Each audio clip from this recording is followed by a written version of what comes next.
Show. And co-host Marine Corps Map, coming to you on Monday and Tuesdays in Studio A, noon to 2 Eastern. And Studio B on Wednesday nights, 10 p.m. to 12 a.m. Eastern, with educational, instructional, information, and situational updates, often with wonderful guests on the current landscape in the U.S. and overseas.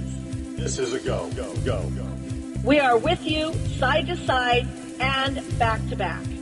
Please join us on Monday through Wednesdays, as well as other hosts and guests here on Revolution Radio. We're not gonna take it anymore. That's right, we're not gonna take it anymore. We said we're not gonna take it anymore. That's right, we're not gonna take it anymore. I'm Reverend Medium Tracy Lockwood, and I'd like to invite you to join me as I discuss life from a medium's perspective. I'll be talking about insights that I've gained through readings, with topics like your guides, angels, animal communication, past lives, our transition, and the afterlife. We'll take a deeper look at the metaphysical meanings of symbols and totems, and I'll give you some practical exercises to help you develop your own natural psychic ability. Join me on From a Medium's Perspective. The opinions expressed on this radio station, its programs, and its website by the hosts, guests, and call-in listeners or chatters are solely the opinions of the original source who expressed them. They do not necessarily represent the opinions of Revolution Radio and FreedomSlips.com, its staff, or affiliates. You're listening to Revolution Radio, FreedomSlips.com, 100% listener-supported radio, and now we return you to your host.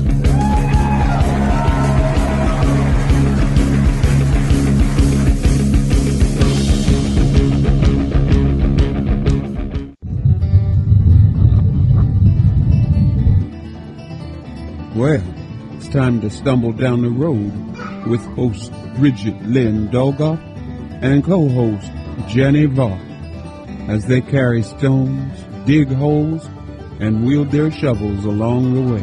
On Revolution Radio at freedomslips.com. This is not a seated event. As they talk, run, stumble, carry, dig, drag, laugh, fight, sing and pray, dance and kick and scream, and oftentimes fall. Hey, is that a stone or a buffalo check? Now, here are your hosts for the next 2 hours on carrying stones and digging holes. But I won't be there. The hell I won't. Hey everybody, this is the host, Bridget Lynn Dolgoff of Carrying Stones and Digging Holes, a radio show on Revolution Radio.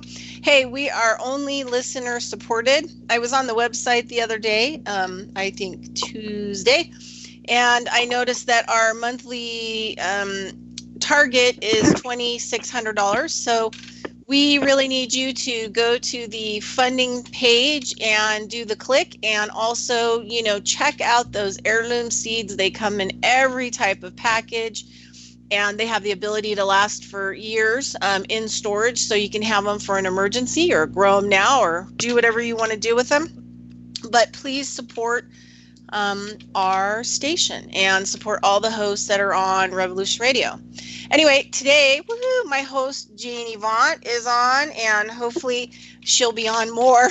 Because she finished her permaculture certification, and so now she's a permaculture starlet, doing her design work and getting things busy there in Texas where she's at. And today we have a special guest, another super good friend of mine, Gordon. I'm going to probably botch his last name. Esau. Gord, are you there? I'm here. Oh, good. Anyway, did I say it right? Esau is the way to say it, but you said it. You got it. Okay. All right. So anyway, we're going to Connect Land, and we're going to British Columbia, where Gord is from. And I asked Gord, he has been on one of my shows when I had a TV online, when I was on a TV online network.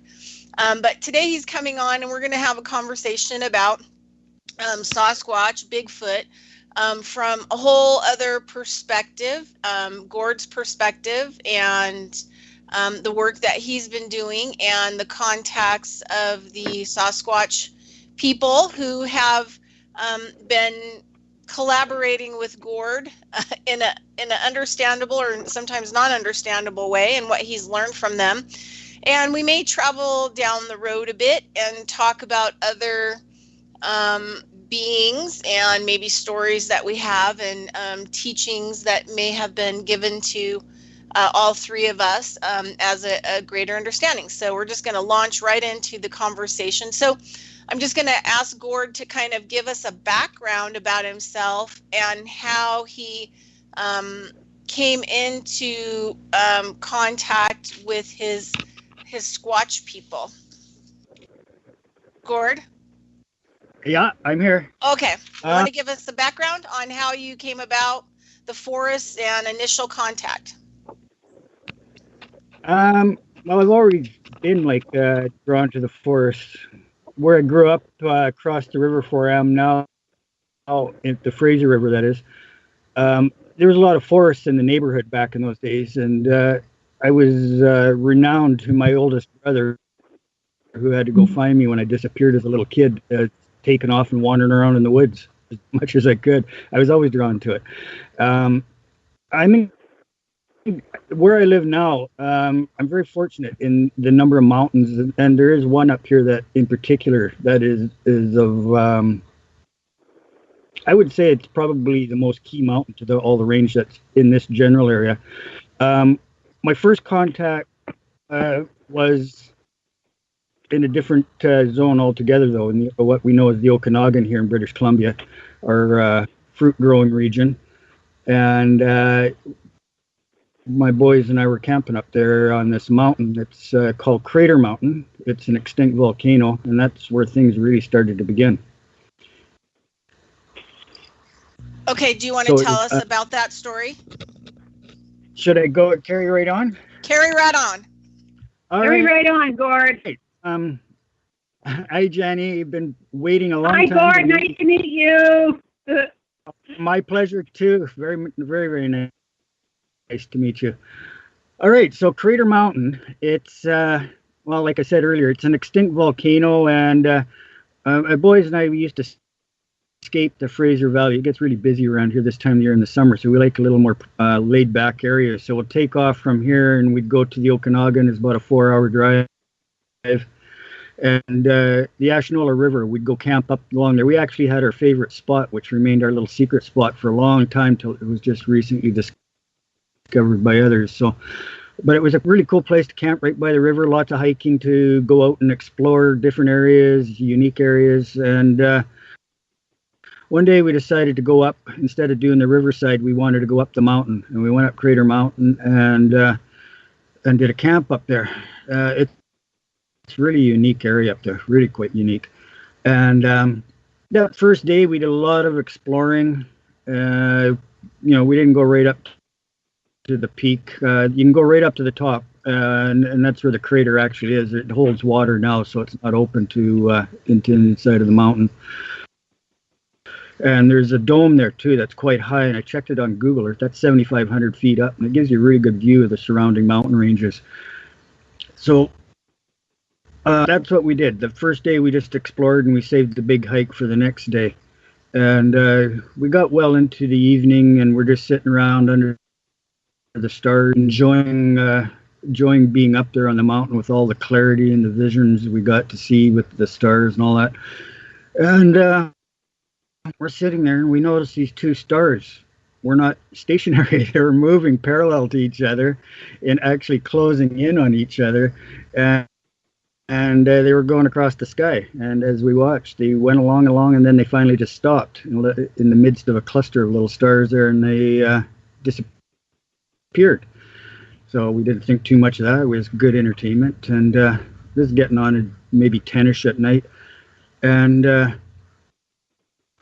I was little bit later on, and I noticed this one little light, pinprick of light, just showed up out of the blue, and didn't know what the heck to make of it, but it started getting bigger as I was watching it, and got bigger and got bigger and got bigger, and it became this big, huge eye in the sky. And I thought, well, this is very curious. I didn't know what to make of it, and it just disappeared.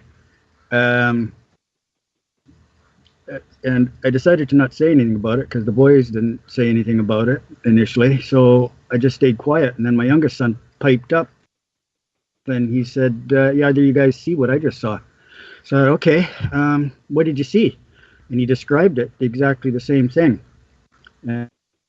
And I thought that was really interesting. Next morning, he remembered nothing of it. But it was in between when it got really fun. And it was shortly after that we all went to bed. My faithful companion, Kiana, my blue heeler dog, was I sleep in the tent with her up in the country because lots of coyotes and predators around, and she's not that big of a dog, but she's brave like a big dog.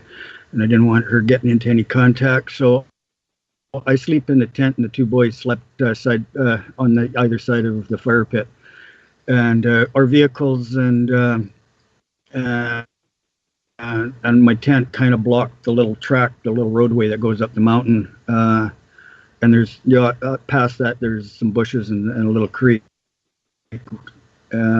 So try and give you a picture of where we're at there. And so I'm sleeping in the tent with Kiana, and it must have been 2-3 hours after that eyeball in the sky. And I woke up, and there's this huge voice right beside the tent, like literally as almost kissing the tent. And this thing is super loud, and it's got us all awake. And this guy starts going on, and he's speaking, I don't know what language, but he was going on, and he sounded very grouchy with us being there, but I don't think he was. He just was trying to tell us something. And then he stopped. And it was like this crescent of coyotes spread around us, started howling in unison in response to this big guy. And that scenario repeated itself 6 times in that night. And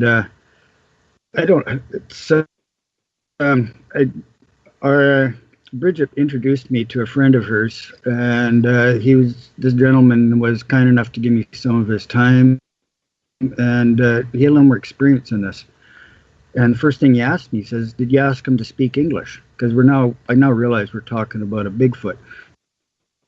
And it never even occurred to me that I could ask that, and I kind of wished I had. There was some time after that, I was on Facebook, and I found a site. And the site is primarily for people who are contactees with Bigfoot. And the Bigfoot are that they are talking to. They're translators from the good ETs with messages for mankind, and they carry it forward. And there's several that do that. And one of them, although he was from Vancouver Island, he spends a lot of time in this region, and he knew the Bigfoot I was talking to me rather. And I got a conversation with him, and he said I gave him the date from when we're up there, and he said that one of them, maybe not the one I'm talking to, but he had come by and banged on the camper they were sleeping in, him and a friend of his. So very much active in that area. I've been up there a few more times, but no more contact. I know there's portals up on that mountain, and the mountain's likely, like most of these big mountains that I tend to be attracted to, are hollow. And this one, I think, is in the same situation. Excuse me for a minute.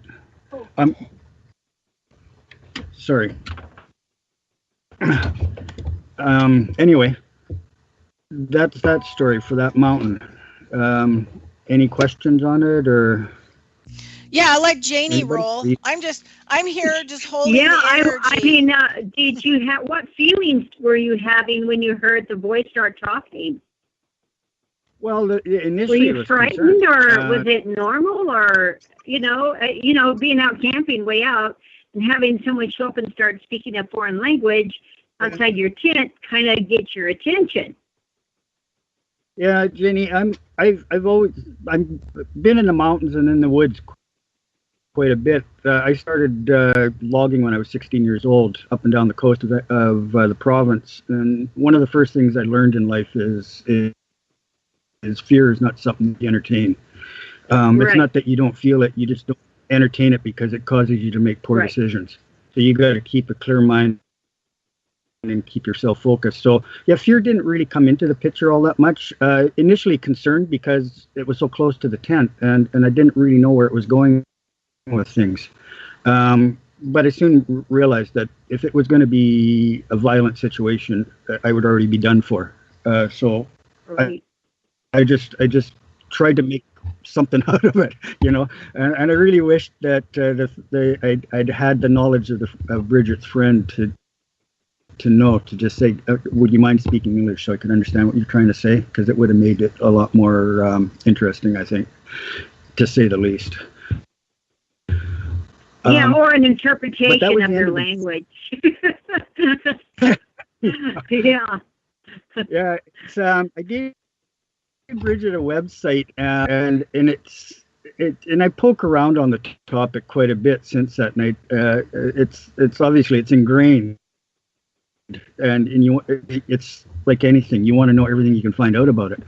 And I came across a site, and it's on the other side of the country for the most part, in Ontario, and the site is called Sasquatch Ontario. And these people, they're city people, and they acquired a nice little property. I forget how many acres. It's a good sized property out in essentially the wilderness of Ontario, and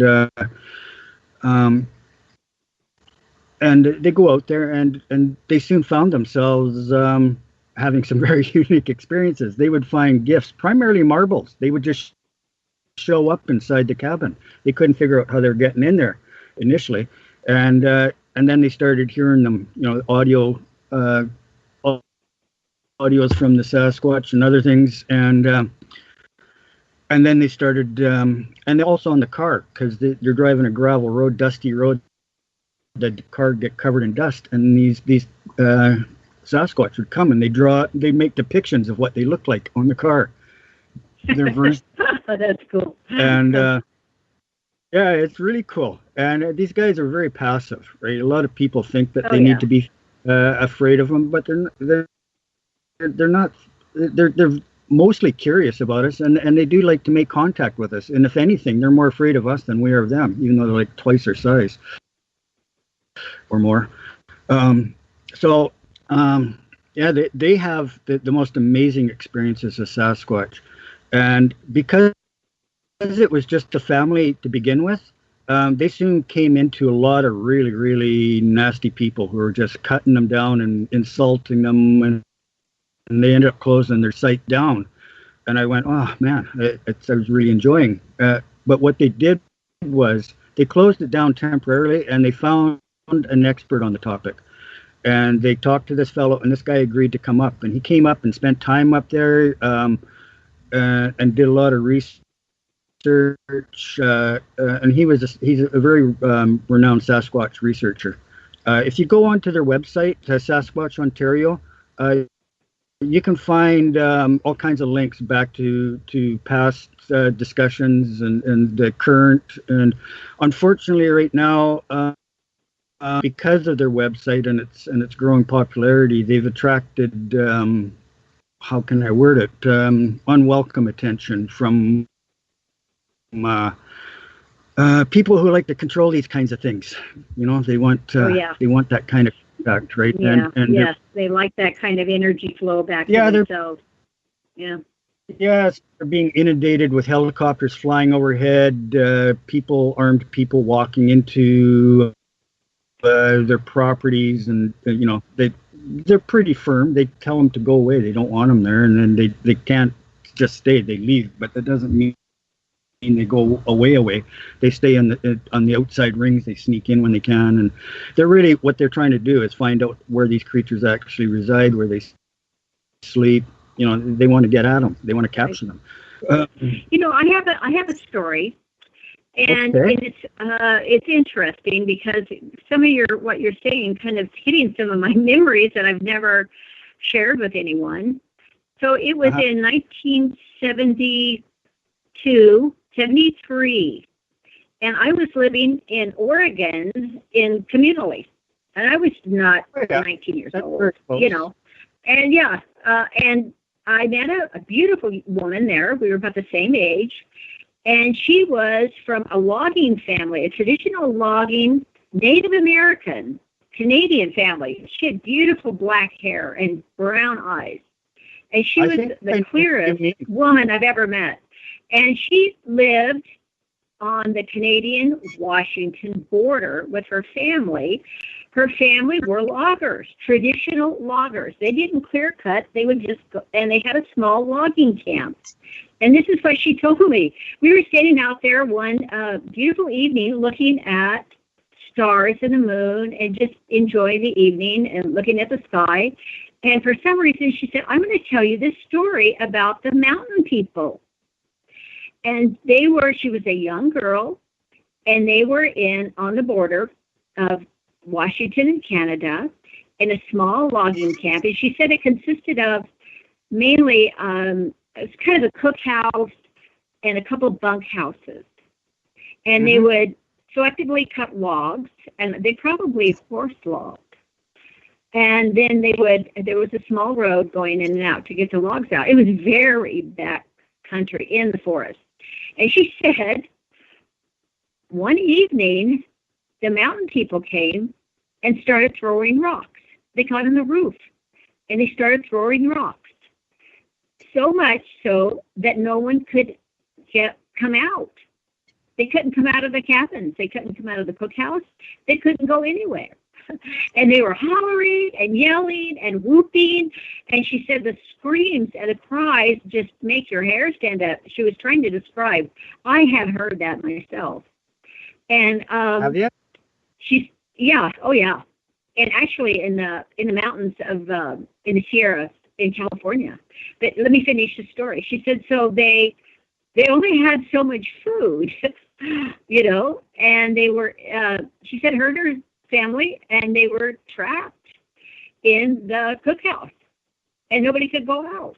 They just screamed and holler, and I mean, day and night, until I guess they made an agreement and they left. I mean, they left the logging camp. She said they had to flee, and once they saw them leaving, it all quit. And we looked at each other, and she said they just didn't want us logging. Well, they probably figured that was their home. But she said, no one was hurt, and there was no personal aggression. But she, you know, and this was before, she called them mountain people. Before all, like this was in 73. I didn't hear anything about Bigfoot. I had heard about Sasquatch, being a native kid. You know, you hear, you know, your parents tell stories and stuff. And I thought that was really fascinating. And then in my life, I have been an avid hiker and backcountry person. And I mean backcountry, horseback, where you have to pack horses and go in. And and uncannily, I would step off my horse. I would walk a little bit, and there would be a marble. In fact, I have a marble bag full of these vintage glass marbles. And never once did I get a tiger eye. They were all solid colors. Green or red seemed to be the colors. And it was just like, or I'd be hiking in Wyoming, and I'd be going down kind of hiking beside a little spring or a little bit of water. I looked down, there was a marble. I mean, you know, it got to be really odd. So I finally started looking for marbles. And for me, I called them trail markers or little happy spots. It's like, you know, little gifts from who knows.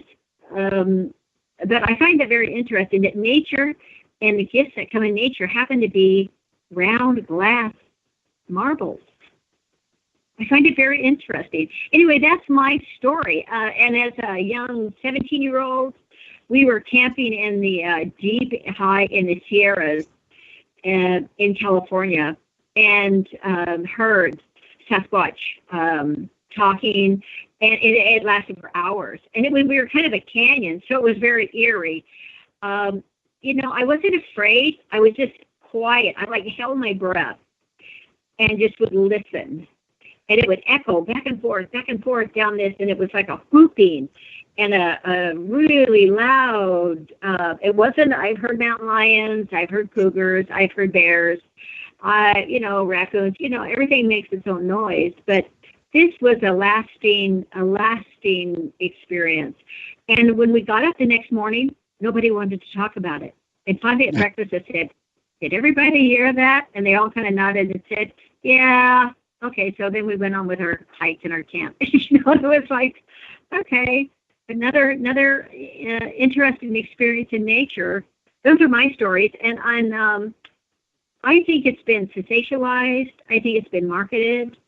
I do believe that as this woman called them, the mountain brothers and sisters, grandmothers and grandfathers, the ancient ones, maybe the pre-Adamites who have lived on this planet respectfully and lived in the forest and in the high mountains. I've even heard people in deep desert area experience meeting, I don't know what they would call them, desert people. And they're all over. And I think, honestly, I believe they're guardians. They were throwing rocks at these people because they didn't want them cutting down the trees. Well, yeah. But they never hurt anyone. Yeah, they were just saying, you need to get out of here and stop that. Yeah, it's like, okay, you've cut enough trees. You don't need to take any more. Yes, you're done. Now, away. Goodbye. Yes. Yeah. I think the lady that you mentioned had her own website for a while, because I can remember when I was still on Facebook, I saw, and the lady was very beautiful. I think, remember right, she had really blue eyes, dark black hair, and very pretty. Yeah. And yeah, she really. Her Sasquatch. Huh. That's interesting. After that, we probably were kind of around each other communally, probably a couple months. And then everybody kind of go their way and go back home, go to school, come back. Everybody was kind of traveling and doing stuff. I never saw her after that, but she was one of those people that stood out and has never left my memory. I mean, it's like I can just go back to it right now, just talking about it, and it is profoundly present. Yeah. I have found so many, especially horsebacking back in the backcountry in Wyoming, and you're in, you can't take anything in. You can't take any motorized vehicles. You're in the wilderness. And so that you could bring your horse and your pack, and there would be amazing things left, it is just like, where did that come? Did it fall off an airplane or, and I'm kind of wondering if they weren't pieces and parts of things that they were gathered up and kind of placed as like, oh, look at that. What is that for, Because he would be at really odd places, propped up against a tree by a meadow. It's like, that's really unusual. I wonder where they got that piece of metal or that, whatever that is. Really fascinating. When you get into the backcountry and you let go of civilization and you get more in tune, it just sounds like you and your sons were camping and you were very in tune and you were very wanting that you were susceptible to a message or a conversation or, hey, let's be friends. Or it might have been a warning to you. Not a mean warning, but they know that country. They know the water. They know if there's predators around. And even if they use a loud voice, I have met animals, like even bears will bark at you and woof at you, and because there's something up the trail, and they'll run off. And then you'll see something up the trail. A lot of times it was a great big porcupine. It's really interesting how nature alerts us and tells us in a good way. And if we're tuned in, we get to understand and listen and get rid of all that other stuff. And I often will pay attention to my belly roll. If I get a hair raise or a belly roll, or I get hard chills and my breath stops, then I will like stand very still or even squat down and be quiet. And because they're telling you something.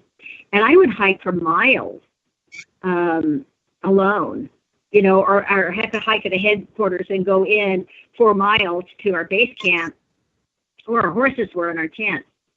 And you would see some beautiful and amazing deer, elk, bobcat, you know, and everything makes most unusual sounds, even birds. You know, you hear some really unusual bird sounds when you get in nature. And anyway, I'm appreciating what you're saying, because for me, it's reminding me about tuning deeply into the bigger picture of our creation, aren't we? And our nature around us. So have you had any recent connections or contacts? Yeah, well, personally for you? Yeah, it'd be last year. Wow. The mountain that's here that's local is I sort of stumbled onto it, and the boys and I a few years back went up there. It was June. It was a misty June day, and we're just kind of cabin fevered here at home in the valley here. And I just said, well, why don't we just go up to the mountain and just go in and wander around a little bit, just get away, because they were all going kind of stir crazy because it was a kind of damp, wet summer so far at that time. So we went up to it's called Mount McGuire here. The natives call it Tamahai Mountain, and which I prefer to call it. I didn't really understand the mountain until that day. There's no logging road. There's a spot. You go up the main road and you come to what we call Hen's Foot, and it's where the road splits in 3 directions. So we took the right direction, which took us up the road kind of parallels Tamahai River. The mountain itself, according to the Cavers Club, is hollow, and there's also lots of white quartz in the of the mountain, and you have 2 small rivers, one on the south end, which is the Slessie River, and the north end is the Tamahai River, and so it's a natural energy maker when you have quartz and running water. So it's a highly energetic area. And so we went up there. We got to the barrier. They had a barrier dug out because the old logging road, there's some major slides both from above and taking out the road going down to the river below over time. And it made a perfect little hiking area because it was a pretty easy to access area. You could go in, it's roughly about 8 or 9 miles in to the back end from the beginning of the road. And it's all pretty private. I started using it a lot after the boys and I went that one time just to go hike and get away on my own with my dog. So we just get out of the vehicle. They're already ahead. They already passed the barrier that blocks the road off, and I'm getting my backpack organized and getting Kiana organized. That's my dog's name, Kiana. And I hear this voice, and it said, "We're taking it back." I didn't know what to make of that. So, and I looked at the boys to see if they heard, and there were no indications that they heard anything. So I caught up to them, and we walked in. We went in several, probably about 4 kilometers or so, and we come to this draw, and it's really misty June day. It's not really a rain, and it's more just a mist that hangs in the air, and it's like almost like a fog just keeps moving around it. It makes the mountain very, I find it entrancing actually. It adds a mystery. It gives that kind of mystic feel to it. Yeah. So we get there, and I feel myself being drawn to this little draw that goes up the mountain. It's really steep there, and this little creek coming down, and it's maybe at most a foot wide coming down, and to the side of it there's a maple tree that just catches my attention, and the one trunk of it goes straight up, and then the bigger trunk angles over across, and everything's covered in moss and ferns in there, and the mist just adds to the ambience of the whole situation. And while I'm taking it in, looking at this view, I hear the voice again say, "We're taking it back," and it was quite a bit louder this time. And I looked, the boys surely had to hear it this time, but it didn't reach their ears at all. And I remembered that. It was the next year I went back there by myself, just myself and Kiana, early in the year. It was February, beginning of February, and her and I went in and did the same thing, parked. As soon as I got out of the vehicle, I could hear singing and drumming. Wow. Looking around and I'm thinking, okay, what's going on here? And it's, you see nobody, right? And there's just the two of us, the dog and me. And so we carried on, and on we go. And as going in, and the significance of that tree still hadn't connected with me beyond that first experience. As I'm going in, I'm looking across the valley, because there's a bridge. I know eventually I'll come to a bridge that I can cross, and I'm looking for high ground with good views. So I'm just looking, because I want to look back in the direction I hiked in from, and I'm just looking for a destination, for no particular reason other than to have a point to go to and then return from.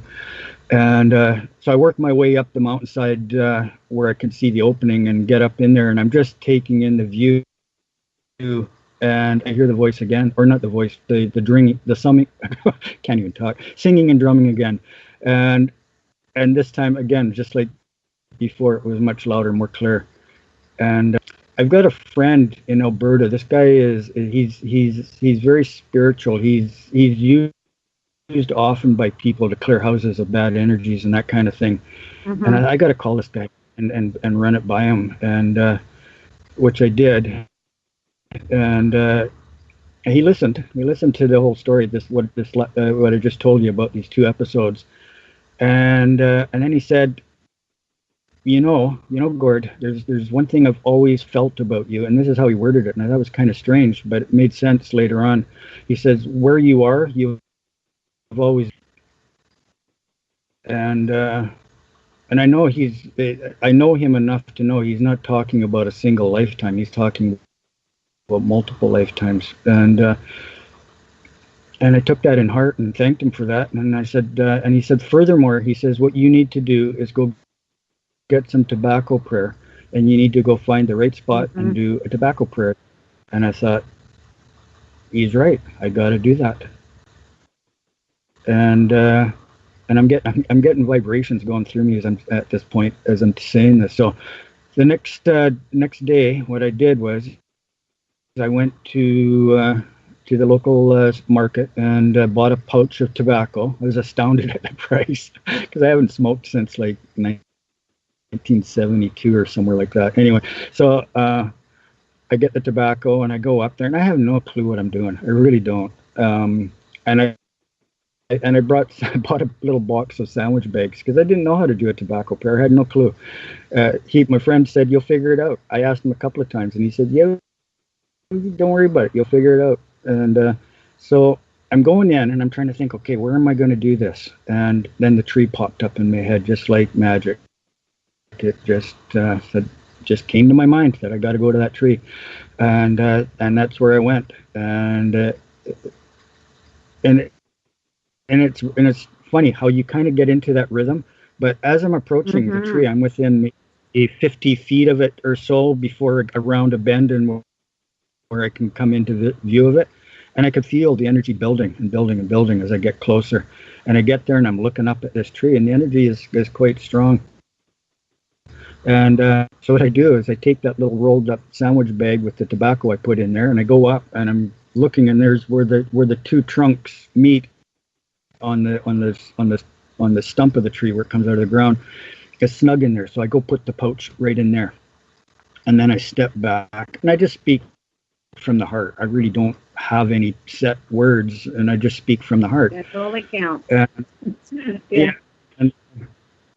And as I do that, I finish it up, and I think, well, okay, I did it, so I should carry on, and I decided to walk way up the valley. Didn't see how far my legs will carry me, so I carried on. It's just, again, the dog and I, and I'm going down and around, and this, it's still mid-February, so it's a warm day, but it's cool in the shade.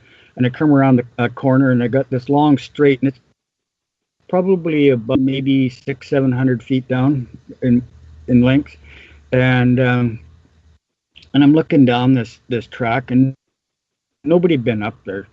All the leaves that are on the ground and everything's just, it's got the dampness of the morning on it, and that's it. It's really peaceful, tranquil. So I come and I'm looking down there, and the sun hits me there when I come around, and it's cool. So I'm just standing there absorbing both the scene and the warmth of the sun. And out of the corner of my right eye, I see this anomaly coming across the sky. And it's literally an anomaly, because I've never seen anything like that before. And they were like these really dark chocolate brown clouds, but they're like bricks. They're shaped like bricks almost, and they're quite substantial in size, and they're moving across the sky from right to left. And as they move across, they come right over dead center of that road and stop. And they happen to be right over the sun, like they've blocked the sun out now. And as I'm watching them, they all kind of crowd into each other and form. And then there's an elderly native man's face looking back at me. And I thought, wow. Whoa. It momentarily crossed my mind that I should take a picture of this, and it just went, no, that's just wrong. Just wrong. Don't do that. Right, because it was for you. Take it in. Yeah. Yeah. Mm-hmm. Have you ever found nests or beds hiking? No, the one. Yeah, I did find one thing once. It wasn't a bed or anything. It was actually two things. As I became very fond of that valley after what I saw, and I made a habit of going up there every chance I could get, and I started going deeper in, and what I discovered was a grown over logging road, and it switchbacks its way back right up. Right, a lot of times with Google Earth, I can go back afterwards, and I can kind of look at where I've been and kind of size it up and see how it fits with other things, and it helps me plot future hikes. And at this point, it's purely me and my dog. That's how we go up, because there's no inhibitions in it. There's no, I don't want to go there. Let's go here. I can just go where nature guides me. And I find that I like that kind of intimacy with nature anyway. So I started going up that road. The first switchback, and you come up underneath a rock slide, and there's just the most gorgeous rocks in there. Just you get that morning dew on them, and how they shimmer and stuff. Just beautiful areas. And I really enjoyed that. And I started going further and further up with time. Each time I go back in there, and I was up several switchbacks up, and I go to. I try to measure my legs, right? How tired I am, because I know I got to walk back out again. So I try to keep it with my own ability to make it back home again. So I'd gone up, and I decided I wasn't all the way up to the top, and I figured I'd better go back. And so as I turned around and started going back, I noticed this pile of poo, right? And it was I know a bear poo, and black bears don't poop this big, and there are grizzly bears in this neighborhood, but very, very rare. So I'm looking at it, and it's a substantial diameter. I would say it was probably about 15, 16 inches in diameter, and it's more than a typical bear would do. But the strangest thing about it was something had taken lengths of straw which weren't growing there either, right? There wasn't any tall enough grass. It was too shady for him to get big like that. And taken the straw and laid it crisscross over top of it. And I'm looking at that. That is interesting. That's one of those things that makes you go, huh? Yeah. What were they thinking? So I took it. Yeah, it was one of those things, and it caught my attention. So, because I'd gone up the number of switchbacks, and as I'm starting to go down, right, and I'm feeling a little tired in the legs, so I'm thinking you can cut across these switchbacks, right, and I can maybe chop some distance out of the height. So it's a second growth forest, and most of the branches are right down to the ground, and I didn't want to step into anything where I couldn't see, so I started going down looking for enough of an opening so I could see in deep enough to know that I was putting my feet on safe ground. A lot of loose rock and stuff, so you got to be really careful. And I'm in an area, if I break a leg and can't get out of there, it could take weeks for somebody to find me. So I go accordingly.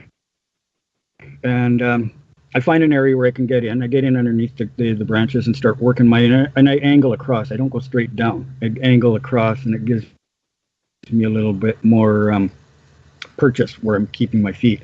Everything's covered in moss. Once I'm in the forest canopy, everything's covered with moss. So you really got to each foot before you commit your weight. And I'm going down, and then I see the other anomaly. There's a large branch going crossways, and it actually, the way it was laid out, it was parallel to the road above, and we're probably about in line with the road, about 30 feet down from the road. And there was broken branches of the plants that were growing on the old logging road. There was, I think, 3 of them, if I remember right, broken, and there's multiple pieces to each branch that broke off, like limbs, and they're all laid out very neatly, crossing it, going. So somebody went in there and did that. It just didn't. Nature didn't do that. Didn't lay it out. And I know from looking at it, it's our good friend the Bigfoot who did it. And how did they know I was going to go right to that precise spot? That's the big question. How would they know? Our intuition and our own senses draw us on paths and trails. We might smell something or see something, and it's just so back in our mind. We're just following something that's already there, although we're not consciously saying, "Oh, I see a trail here. I'm going to follow that." That happened to me several times. I found nests up in trees where branches were laid crisscrossed. And it wasn't a bear. It wasn't a bird. It wasn't an eagle making a nest. I've seen plenty of them. And it was, someone had, some mountain person had, high. I say, yeah. Like a 10-foot you tall had to creature. Climb. It wasn't that you could jump up and reach this lower branches. I mean, this was significantly high. One thing that was cool if I was with other people was that, when you're backcountry, you have to hang your food. And you can do that as simply as taking your food in a bag and take a long rope and you tie a heavy rock to it and you just chuck it up over a limb and it comes down and you grab the rock and the rope and you pull it up. And so your food is suspended. And so when you're doing stuff like that, you're kind of looking up in trees. And you want that pretty high. Bears can get pretty, they're good climbers, And then another time, I was mushrooming and plant identifying in deep, heavy country in forest in out of Eugene, Springfield area, Oregon. And I was no trails. I was just plant identification. I knew where I was. I wasn't lost or anything.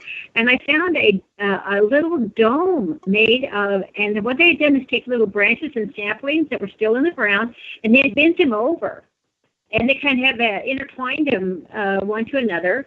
And I stuck my head in and I looked around, and it would look like someone had been sitting in there. It was quite nice. Kind of set myself down. I had a little quick nap and stretched around and got up and went on my own little way and said thank you, fairies or Sasquatch or whoever you are that made this very nice little, because in your deep forest all of a sudden you can get little rain showers. And it's nice to have a little, and they'll have little places that protect them from storms. They could be high or low. Keep the weather off of them, or where food or water is, or berries, or some harvest berries are growing. And then this is really significant. I was in way in the backcountry in northern Oregon, and one other hiker with me. And he had kind of gone off to the right. We always kept in kind of, are you there? Are you there? Going along. So I saw this little goat trail, I called it. And it kind of, it was just a single foot trail, foot in front of foot, foot in front of foot, not a wide path. And so I thought, oh, this is really sweet. And it kind of went down to this really nice little meadow, kind of kicked off this little high rocky ridge down to this little meadow. I thought that would just be really nice to sit down and open my thermos and have some tea. So I got down there, and under this tree was a perfectly made pine bough bed.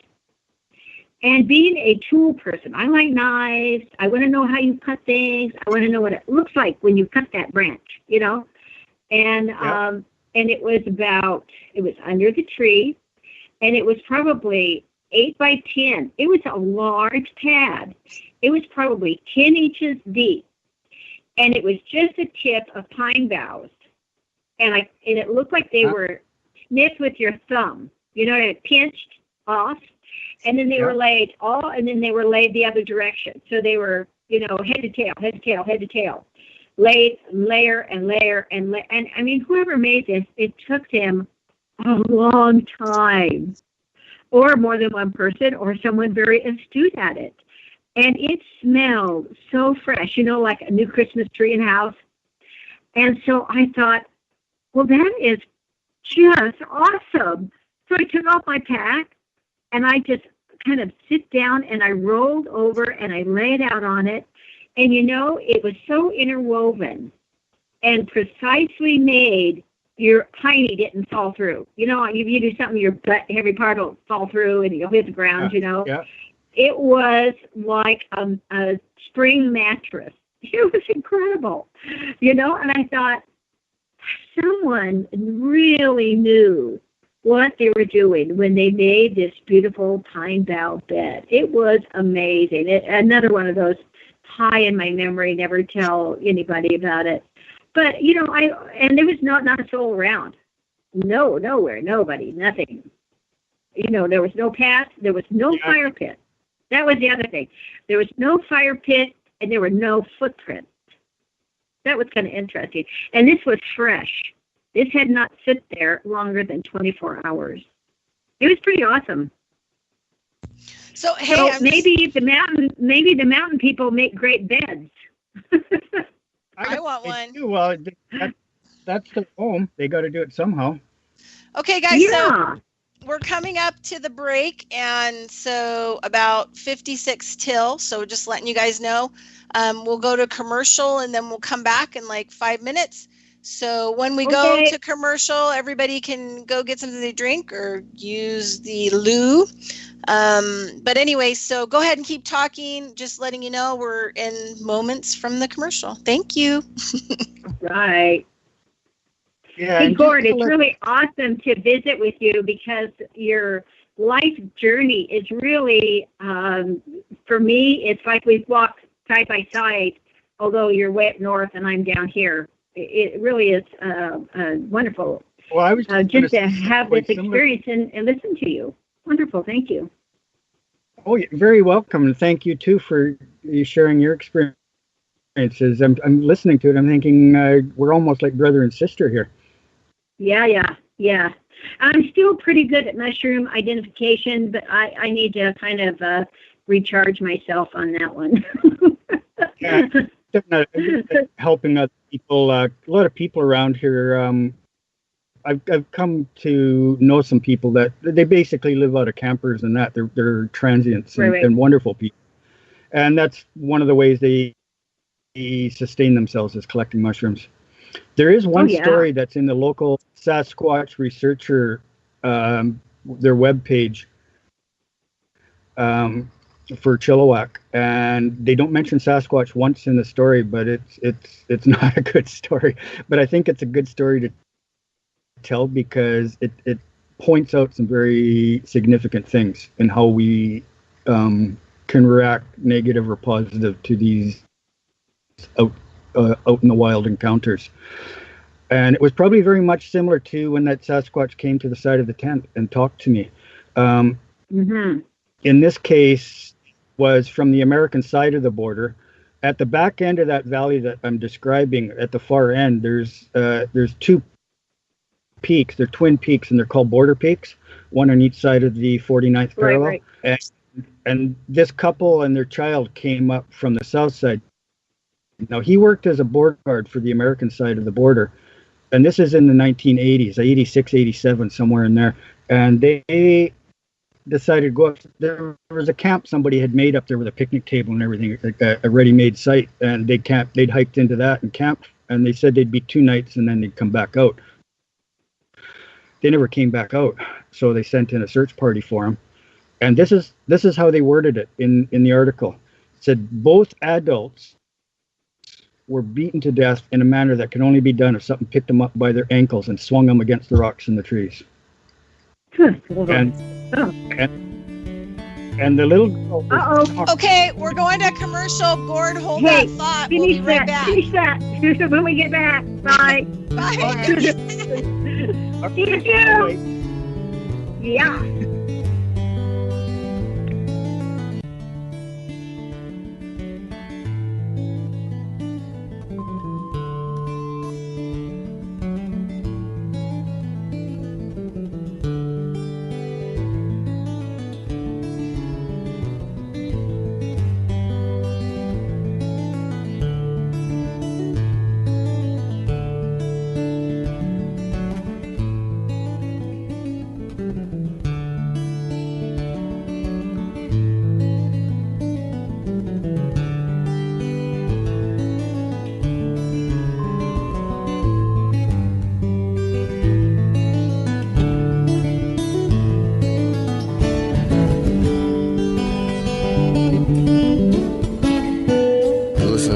Radio at freedomslips.com, and we'll be right back after this message.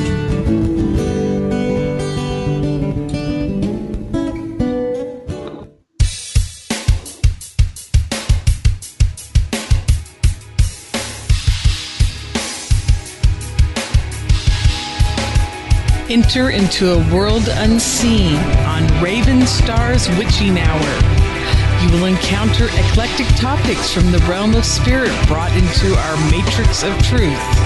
With your host, the Solaris Blue Raven. Solaris will bring you an array of unique guests covering topics from ghostly spirits to amazing anomalies, covert technology, UFOs, and shadowy global events. And that's right here at Revolution Radio, freedomslips.com, Saturdays midnight till 2 a.m. Eastern Time. Revolution Radio, where information never sleeps. Let the magic rise. Join me weekdays for my new show, Tell Chris Joe. It's going to be a problem show brought to you live from Kensington. Thursdays, I'm dealing with hot topics, heated debate, what's new around the world, and ring-ins to discuss listeners' problems and offering considered and heartfelt solutions. So join me, Chris Hart, for Tell Chris Joe. Stop what you're doing, grab a cup of tea. I'm coming live from Kensington.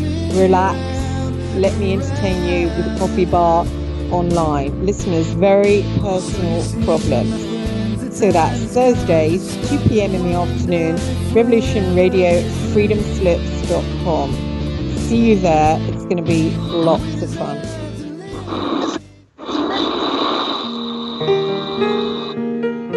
This is Barbara DeLong, host of Nightlight Radio, inviting you to join me on a cosmic journey, exploring a metaphysical montage of spiritual material, covering everything from the mundane to the magical, UFOs to unicorns, and everything in between, including spiritual readings for those who seek enlightenment. Let Nightlight provide you with equal measure of light, love and laughter, insight, wisdom, and inspiration. Monday nights, 10 to 12 p.m. Eastern, right here on Studio B, Revolution Radio at freedomslips.com.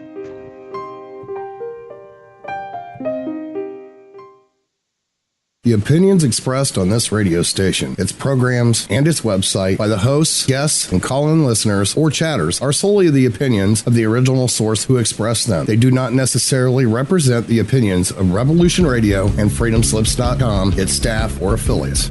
You're listening to Revolution Radio, freedomslips.com, 100% listener-supported radio, and now we return you to your host.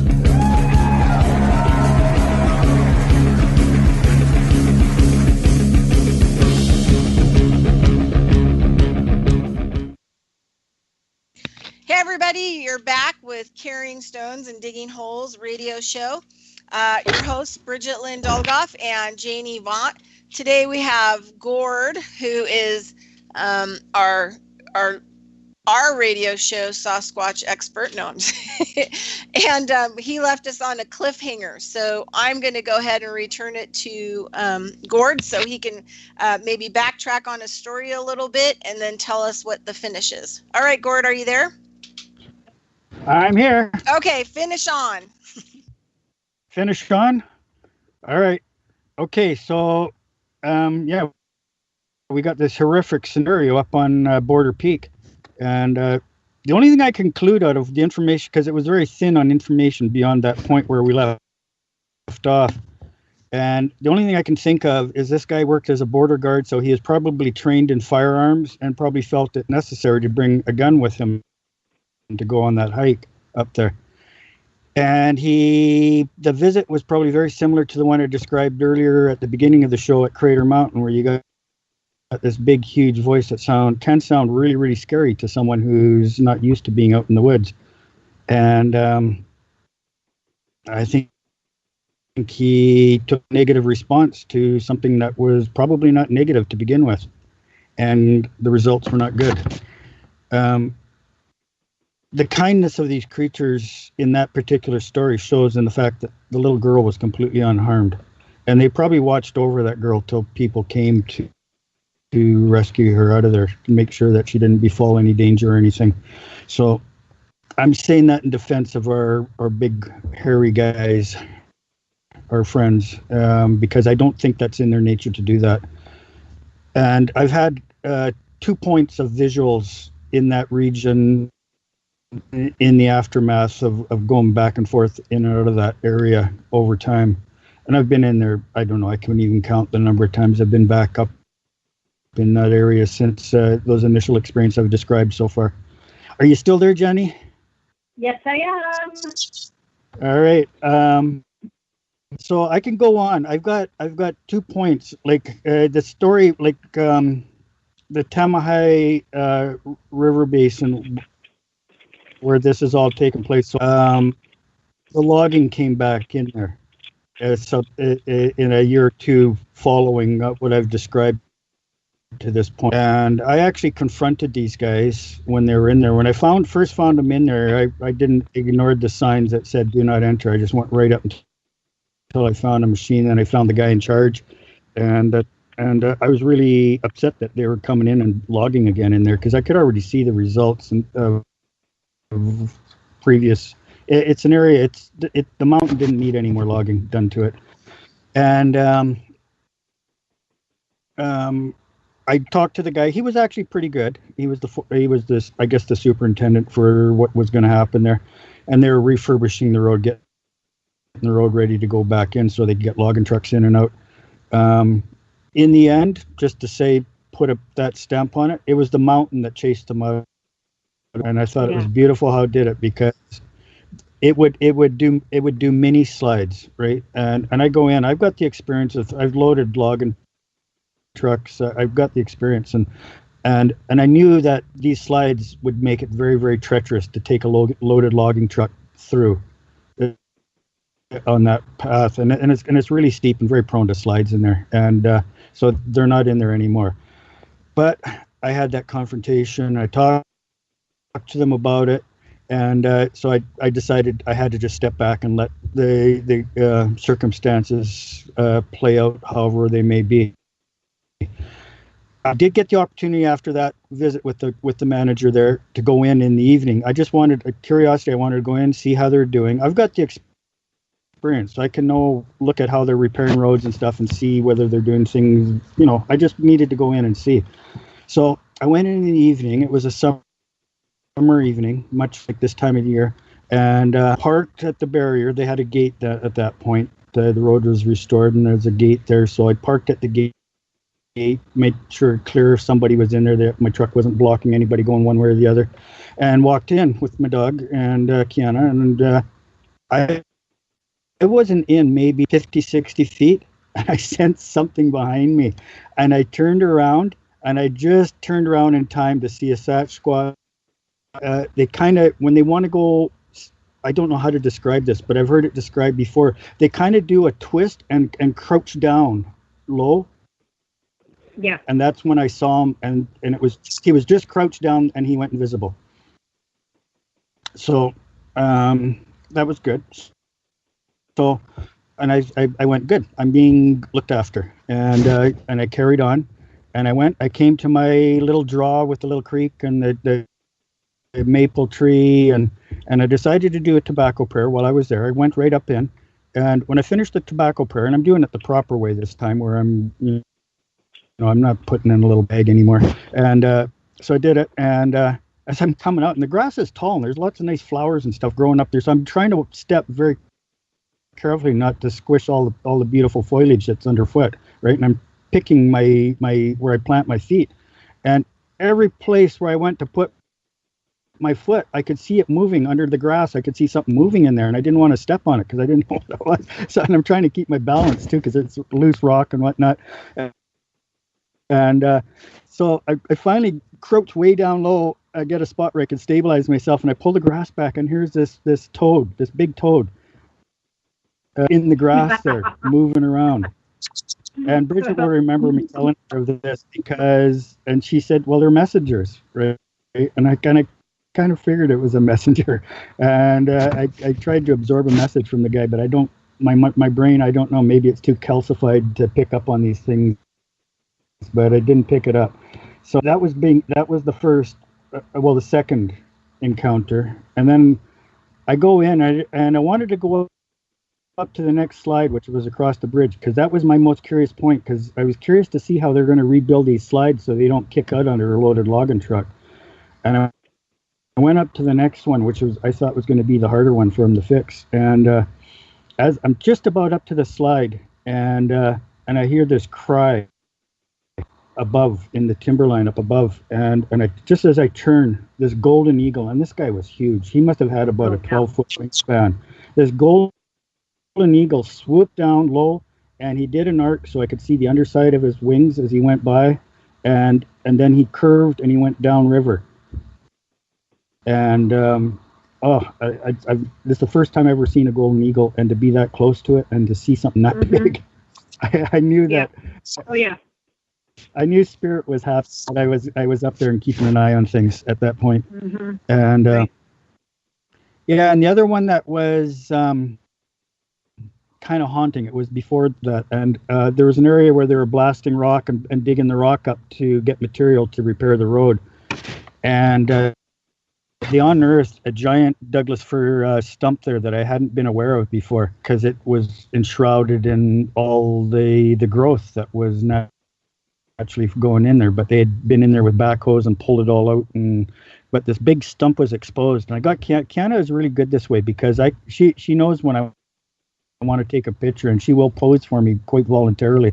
So I put her in front of it as close as I could get her to the stump without putting her in peril, and just so I could have a relationship for the size. She looks like a little tiny ant in there amongst all that. Right. She's about 33 pounds to give you a reference. And so I got a picture of this big, huge stump. And, people think that when you cut these trees down and take away that's the end of it, right? There's no more. I can tell you for a fact, the spirit of that tree is still dead. So that was, I kind of decided at that point there was nothing more I could do. Right now, the road actually did take it back. That first message I got, we're taking it back, played out because they took it back. Mm-hmm. And they used mini slides to carve the road out to make it unsafe for the logging trucks, and eventually they've given up. So they've at this point they've removed the gate. You can drive in now, which I'm not entirely happy about, but I'm happier than having the logging going on. And they're not in there. They haven't been in there for a few years now. At this point, I start really turning cool. my attention. Go ahead. No, you go ahead. There's just, the redwoods are the guardians. And I feel like our mountain people we're talking about are similar to the redwoods. And they're huge, and they have this shaggy, and they have this wisdom, and they have this ability to go invisible or move stealthily. And they're very, very old. And now we know that even though a redwood is cut down and appears to be dead, that they can take a sliver of this wood, put it in rooting hormone, and it comes back to life in liquid. Isn't that amazing, huh? Yes. And I really, having worked with medicine people and being trained to be invisible, to walk invisible, you really aren't becoming invisible. It's that your consciousness is blocking them from seeing you. I haven't disappeared. It's just the eyes that are looking at me can't see me. Good point. Yeah. And this happened once. I was in the Salida, Colorado library. And I had been doing this training. And unbeknownst that I was still training, I walked in and I was standing. It was a beautiful library. You went up these, grandiose steps. And you walked in and there was a line to the counter. And I was standing in line. And behind me was a man and a woman. And the person in front of me left. And the librarian looked right through me and looked at the people behind me and said, "May I help you?" I was lower. I'm short. Mm-hmm. And they said, "She was here first." And this woman went, "Oh, all of a sudden she could see me." And I was like, "Oh, that was a cool trick." I don't know. I was really trying to do that. I was trying to be very, I was working this medicine and just being very quiet and not, because some people have a very boisterous energy and you can feel them coming, 2 miles away. And so I had collected all my energy and kind of packed it in and patted it down around myself, and my aura wasn't flying around. And I thought, this is how nature works. I wasn't being taught something that is out of nature. I was being shown something in nature, what nature does. Mm-hmm. And because you can hike by something time and time again, and all of a sudden you go, "Has that always been there?" It's like all of a sudden it appeared. It's just uncanny. It is absolutely uncanny, and nature is until people like. Have you ever read any of the books from Anastasia of Russia? Oh yeah, the lady out in the take. Yeah, a lot of this reminds me of her. Like she's a true spirit of the forest and how nature looks after her. Well, maybe it was her that made that bed I ran upon in the upper countries of Oregon. If you get the book, she talks about making those pine belt beds. Well, the thing is you go out there and the area that you could take a 200-foot circle around yourself anywhere you go, and there could be any kind of being in there. Like I don't think we know everything that's out there yet. I don't. It's there's too many unique things that crop up for us to just just think, we get lost in our own arrogance as humans that, we've got this, I don't know what the word would be, but nature is many, many steps ahead of us pretty much at any time. But I decided to start switching my side to the other side while they were doing the logging, to the other Sea River side, because I hadn't explored that out much yet.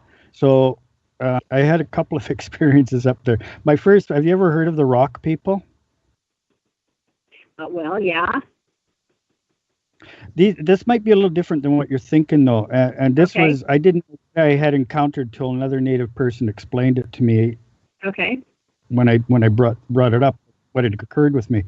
And it was a summer day, and I'd hiked in. It wasn't a big hike. It wasn't really that big, but there's no trail. I'm going through a maturing second growth forest, and you're climbing over deadfall, going underneath deadfall, working your way around difficult areas, and there's no direct way in or out. And I got into quite a ways, and I got to where there's gravel bar, and I decided to go out on there and take in the sun, because I've been in the forest canopy for quite a while already. And so I went out there and replenished my water bottle and walked around, and I noticed there was a lot of big rocks. We're talking, rocks that can weigh a couple of 100 pounds or so, some of them. And they all had faces on them. Every one of them. They all had faces. All these rocks, not the entirety of the rocks, but all the ones that were catching my attention all had faces. And we're talking dozens and dozens. And I started taking pictures with my camera, my phone cam of these faces without really thinking about it. Right? I just thought this is really intriguingly interesting. So I'm taking all these pictures, and it got to the point where I figured I better return. And so I got up into the bushes, and it was starting to get really humid. And I'm trying to hike out, and I'm finding myself becoming very, very heat strained, exhausted. And I'm starting to get a little bit concerned, because I had a water bottle with me, but it wasn't that big, right? And Kiana was struggling too, and we're trying to get ourselves out of there. And I could see an opening where the old logging road was up above, and I tried to get up in there, but all the little alders that had propped up, somebody had gone in and brushed them out, and so they were layered. So it was way too. Kiana couldn't even get.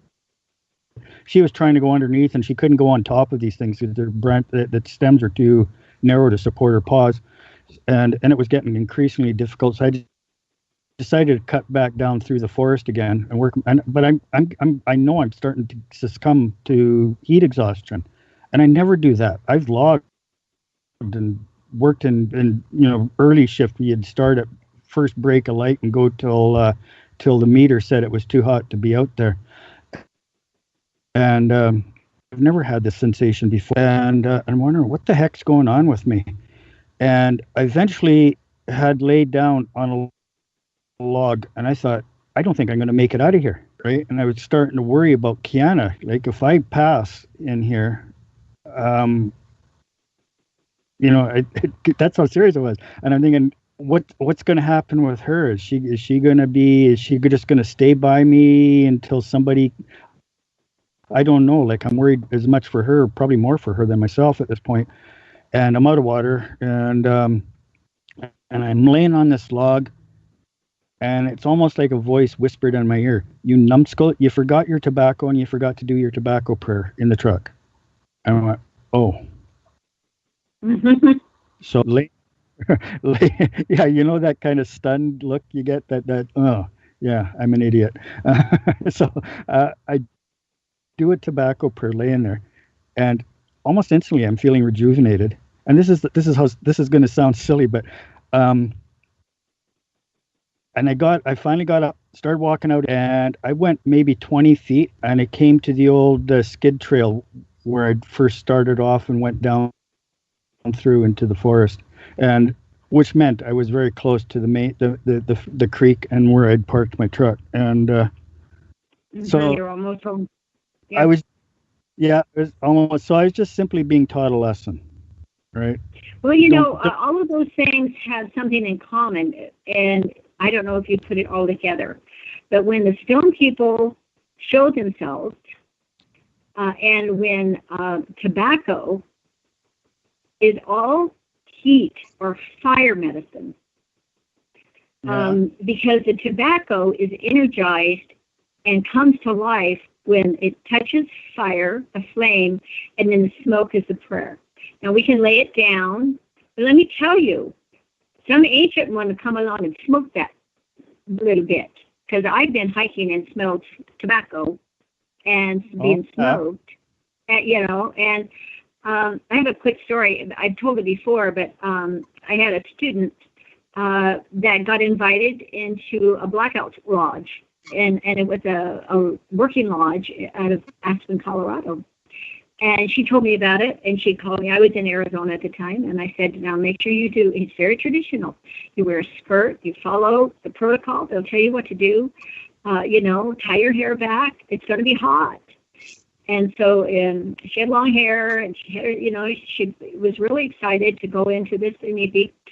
And she got in there, and she said, well, you know, you had always told me that they're stone people, and I just thought you were talking crap. You know, oh, the club people and the stone people and blah, blah, blah, you know. And she goes, so we get in there, and the stonekeeper starts bringing these hot stones in. And they toss a little tobacco on them or a little sage, you know. And she goes, 2 stones came in about the same size, large cantaloupe, glowing red, really hot. And she said they started talking. And she said, oh, really? What? They started talking. And she said, and I knew they were going to tell me the mysteries of the universe. She goes, they were going to tell me the mysteries of the universe. So she goes, I tucked my hair back behind my ears, and I got my head as close as I could to these red hot stones. And she goes, huh, you know what they said? What's going on here? She said it was kind of a male-sounding voice. One was saying to the other, what's going on here? And they were talking back and forth, saying the same thing. What's going on here? She goes, I'm so disappointed. I thought I was going to hear the mystery of the universe. And I said, you did. You heard the mystery of the universe. It's the mystery. It's the mystery of creation. And you know what you're talking about? The heat had activated your energy. You were hot. You got overheated. The heat from your body.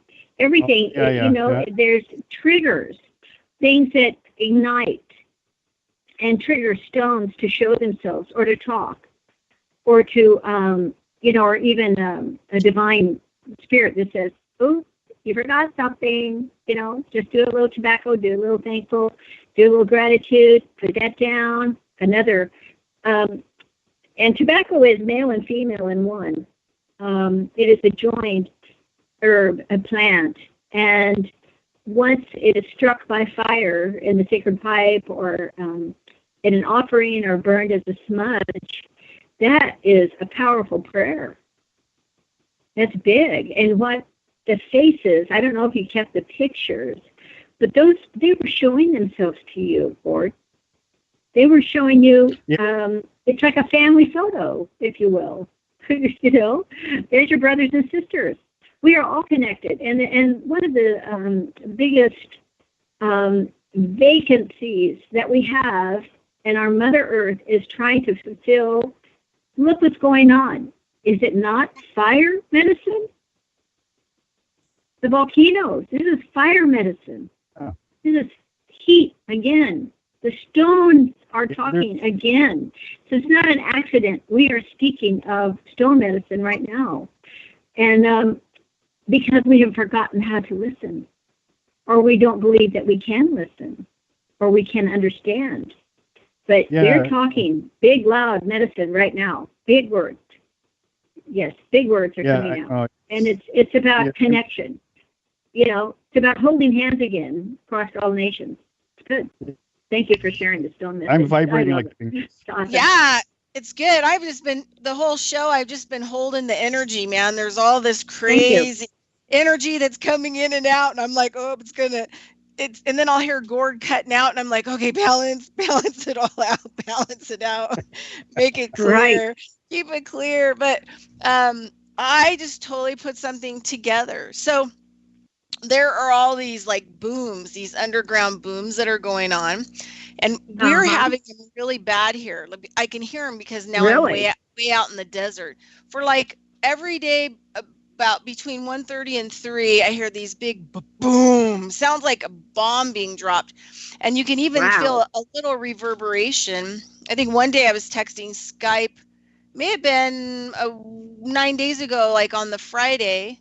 And I was Skyping with Gord. I'm like, oh, number 12, number 13. I think it went up to 16 booms.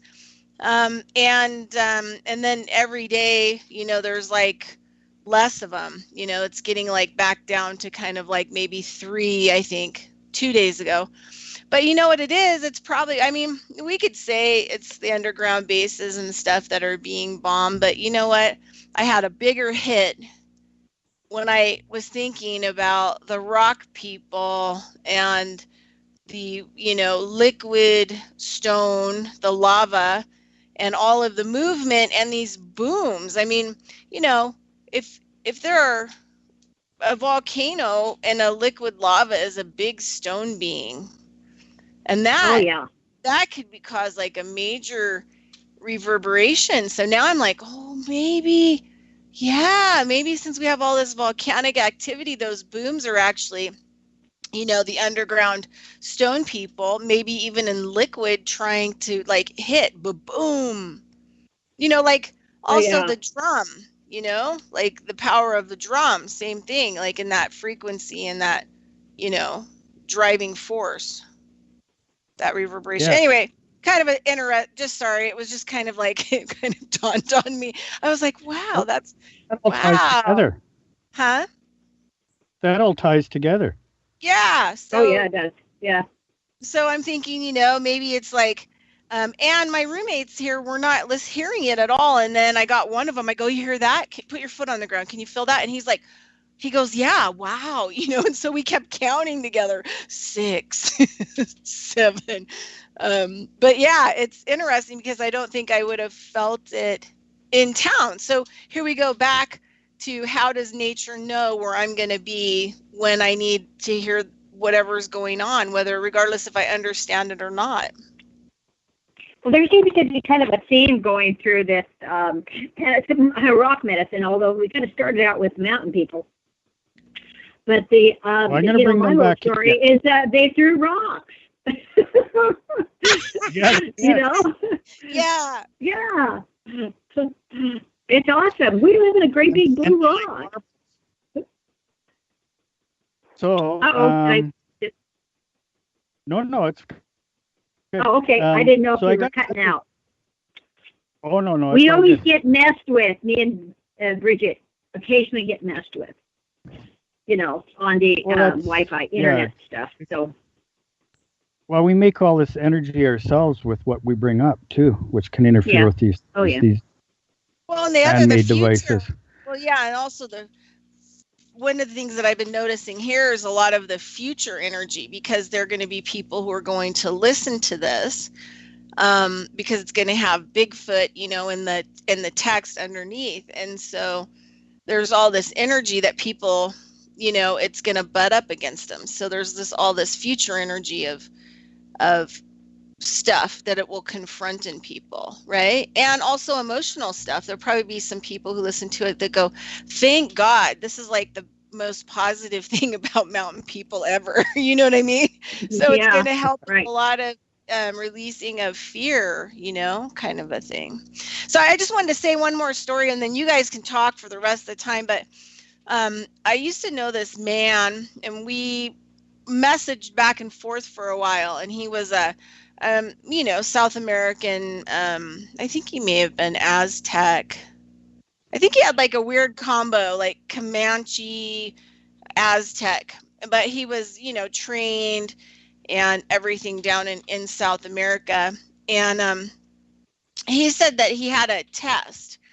So a lot of people were journeying down with him to do, you know, one-on-one stuff, experiences, and working with nature and themselves and their consciousness and stuff in a way to kind of awaken them and set them free. But he said the first thing he would do is he said there was this area that was kind of open, and you would walk across it like a meadow, and then there was like this wall of rainforest that you would hit, you know, that from one side to the other, it was so thick, you didn't really know what was on the other side.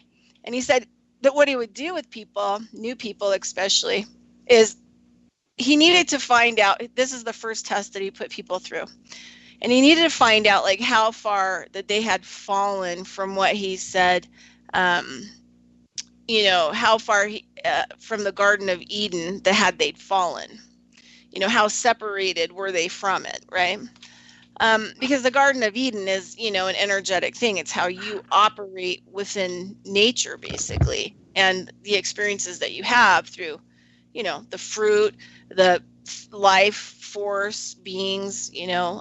Anyway, so he said he would take them, you know, to the edge of the forest, and then he would ask them to walk in, you know, only like 10 or 15 feet, and then, you know, stand there for a couple of minutes and then turn around and come back out.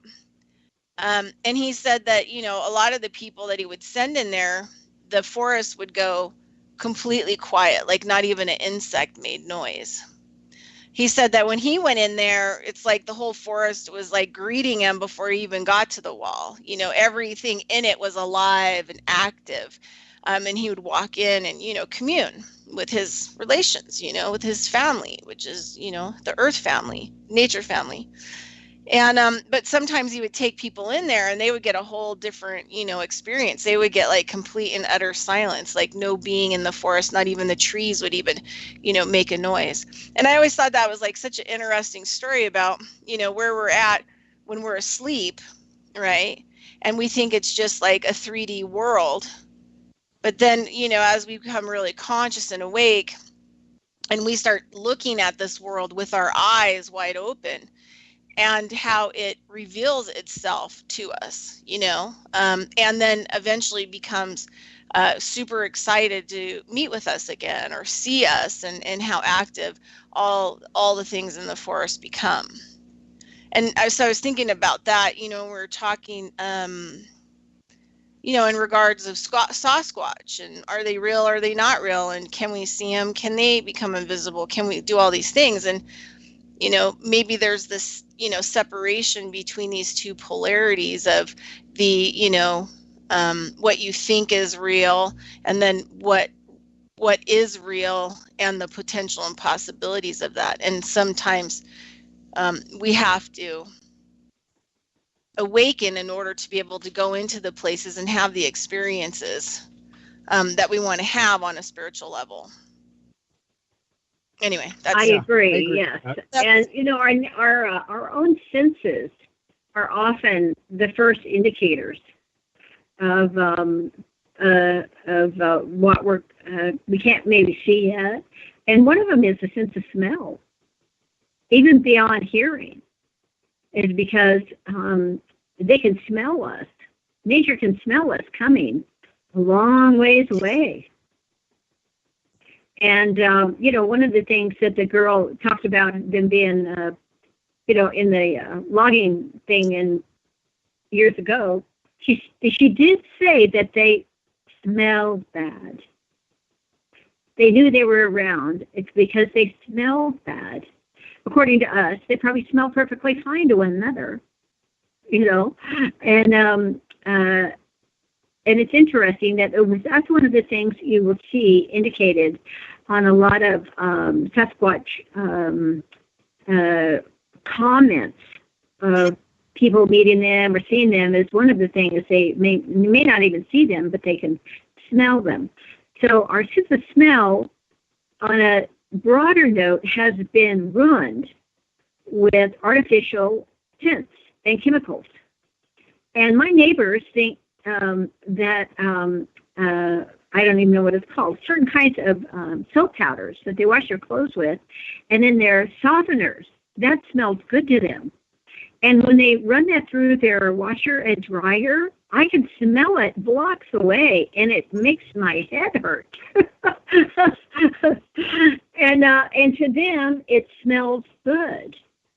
So it's about also listening and paying attention to senses that we have that we tend to not really pay attention to.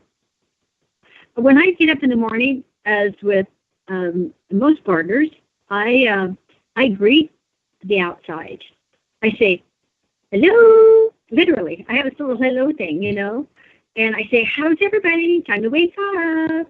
And, and my chickens start making noise, and all of a sudden the birds wake up, and the cardinals will come around. I got banged in the head by a hummingbird this morning.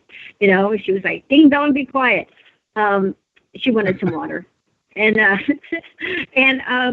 nature literally responds. And some of the Navajo grandmothers will tell you, if you look far away, if you look past the horizon, the trees will move and wave at you.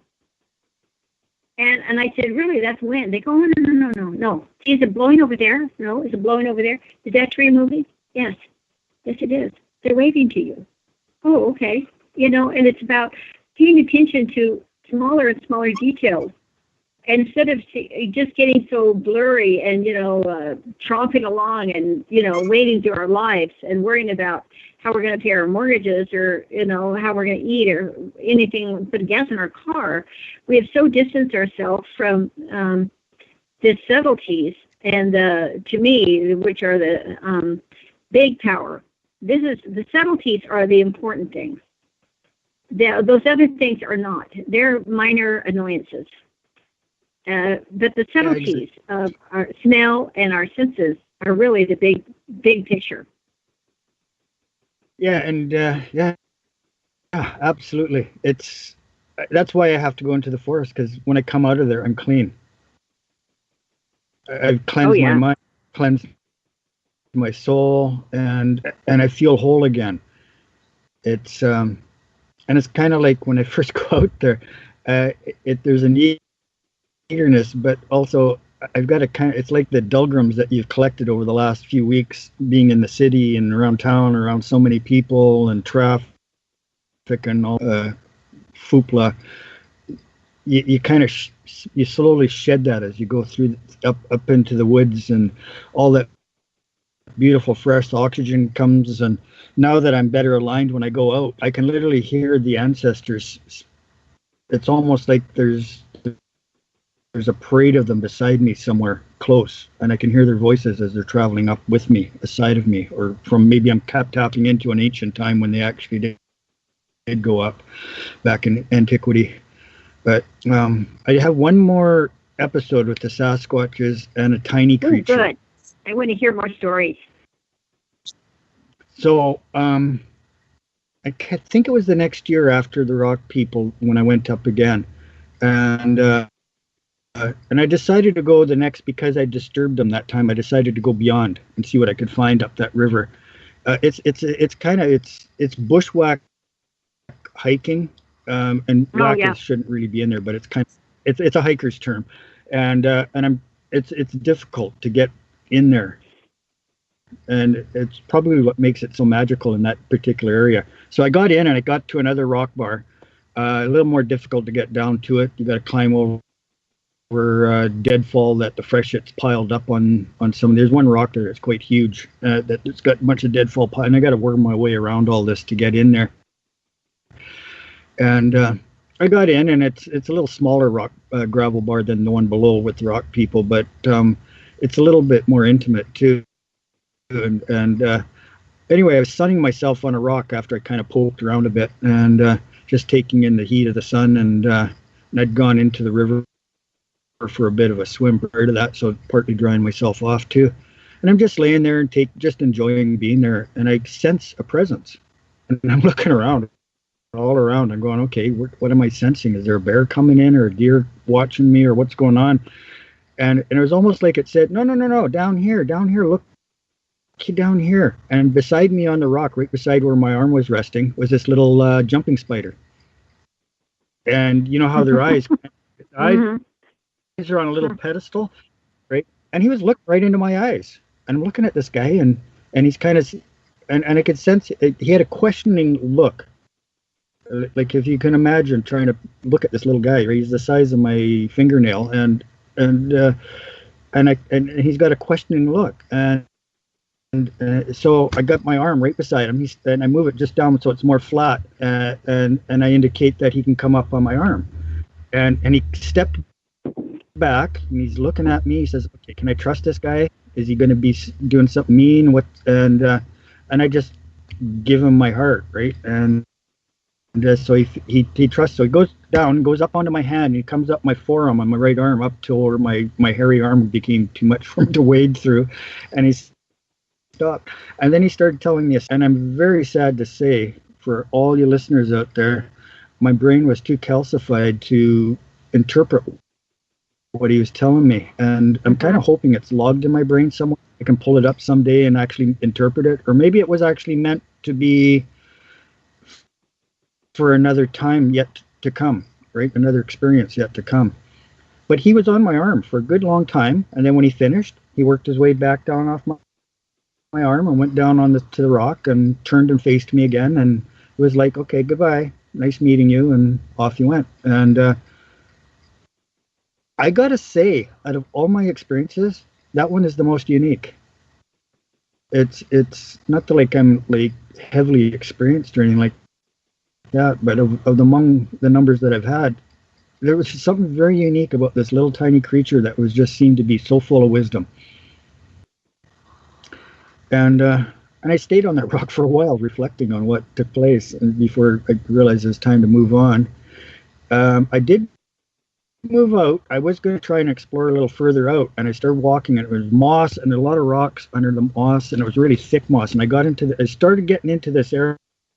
It was like a bowl, and I got a sensation that came through me. And you mentioned the fairies before, and I realized that's what I was stepping into. I was stepping into the homes of the fairies, and I was only a couple of steps in, and then I looked around,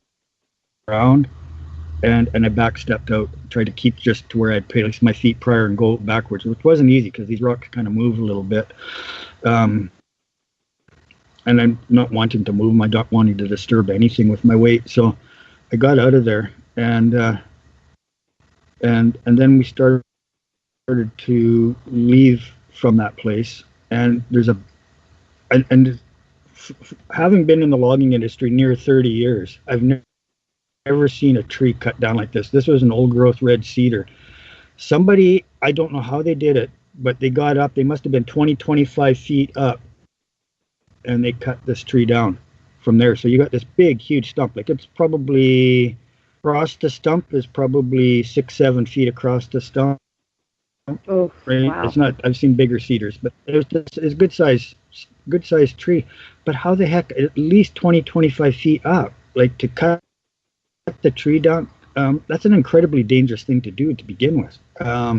You've seen probably from where you were, where they notched the trees in the old days, and they'd go up above the flare line of the tree, so they get the even wood. And even that was dangerous to cut. And you're not that high up off the ground. This is well up, several times that up off the ground. And I took pictures of it. My little darling, she went and posed right by the tree so I could get a reference for size for anybody looking at the picture. And, she's just a natural little model, that girl. Anyway, I got the pictures and talked to the stump, because I knew that there was spirits still in that stump. And I said, I don't know what happened to you, and I apologize for my ancestors coming and doing this to you, but I just left my heart, a chunk of my heart with it. On the way out, and I'm, this is, as I described before, I'm going up under logs, over logs, and working my way out of there. I became aware again of a presence, and I look over, and there's two 10-foot Sasquatch beings up the hillside from me, and they're just paralleling me. And again, as soon as they realize I'm looking at them, they're invisible. And I go back to the trail, I glance over there again. Yeah, they're there. they escort me out. So they're not as, as much as I feel blessed and loved with the Sasquatch when they do that. The prominence of that little spider actually outweighed that experience of the Sasquatch, if you could understand that. Yeah, well, two things. We are in spider medicine right now. Their spiders are everywhere. And I don't like to knock down webs, but I'm walking through them. And I have so many spiders. I look like an old, spider house. They're just everywhere. And the tarantulas are migrating right now. And you will see tarantulas crossing roads. They migrate about this time of year. That's the only word I have for it, is that even in Arizona, you would see hundreds of them just going in a line, going somewhere, And then the neighbor had a nice big tarantula on their porch and crossing the road. And of course, everybody goes, ooh, but they can't even bite you. They're not going to hurt you. They just want to go on their little tarantula life. So that's interesting because the spider medicine is weaving the web. It's the web of life.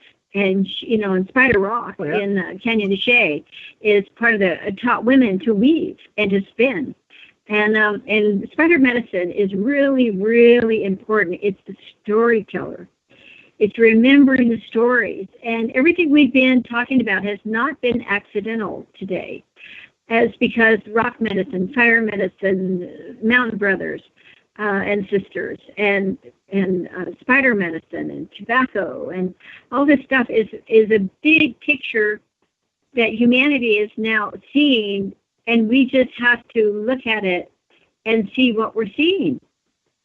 We just don't see, a volcano. There's a big message, and there's a story interweaving through it, and it really is. It's wonderful. And the second one I wanted to bring up was when you first started. You said you saw 2 stars or lights. Do you think that was significant? How did that play in for you? Well, it was a curiosity item initially because you got the 2 going across, paralleling each other. So you realize that they're not stars. The significance of being on the mountainside of an extinct volcano, I think, plays into that. And not Crater Mountain, Mount McGuire, which is now Tamahai Mountain on the native maps. That mountain is hollow, and a friend of mine and we encountered a fellow by chance a while back, and it's about 3 years back, I think. And this guy, he was a commissioner, and he worked at the gate at what is our version of it's CSIS, which is the CIA basically of Canada.